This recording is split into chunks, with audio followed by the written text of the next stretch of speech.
இப்போ இந்த கல்யாணம் வந்து உங்களுக்கு பண்ணி வச்சிருக்காங்க. நீங்க அதை எப்படி ஃபீல் பண்றீங்க? அதை யார் உங்களுக்கு பண்ணி வச்சாங்க? அது கொஞ்சம் தெளிவா சொல்லுங்க. என் பேர் தீபா. இந்த கல்யாணம் நடக்கும்னு கூட நினச்சி பார்க்கல. எங்கள் அண்ணன் அன்பர் சன்னா தான் இந்த திருமணத்தை நடத்தி வச்சாரு. வந்தவங்க எல்லாருக்கும் நன்றி. எங்கள் அண்ணன் தான் இந்த எல்லாமே நடத்தினாரு. வேறு யாரும் எனக்கு உதவி செய்யலை. எங்கள் அண்ணனுக்கும் வந்திருக்கும் எல்லாருக்கும் நான் நன்றி சொல்கிறேன். குடும்பத்துக்கும் எல்லா குடும்பத்துக்கும் எங்கள் அண்ணன் நிறைய நன்மைகளை செஞ்சுருக்காரு. எனக்கும் செஞ்சுருக்காரு. ஆனால் எங்கள் அண்ணனுக்கு எவ்வளோ பெருமை. என்னோட ஃபீலிங்ஸ் எங்கள் அண்ணனுக்கு புரிஞ்சிருக்கு. அதனால் எனக்கு எல்லாமே எங்கள் அண்ணன் தான். இந்த திருமணத்தை காலையிலையும் எல்லாம் உதவி செஞ்சார். இந்த ஈவினிங்லாம் எங்கள் அண்ணன் தான் உதவி செஞ்சார். அன்பர் சன்னா தான். நன்றி. சார் என்ன பேசுவீங்களா சார்? நீங்க சொல்லுங்க சார். இப்போ எப்படி இந்த ஒரு முக்கியமான ஒரு விஷயம் இது, கல்யாணன்றது ஒரு பெரிய விஷயம். அதை வந்து உங்களுக்கு வந்து அண்ணன் பண்ணி வச்சிருக்காரு. இதை வந்து நீங்க எப்படி இந்த தருணத்தில் நீங்க எப்படி ஃபீல் பண்றீங்க?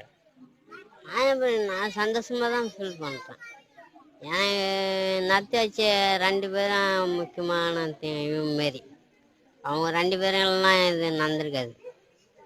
என் தம்பி என் அன்பர் சொன்னோம் எனக்கு பிடிக்கும்.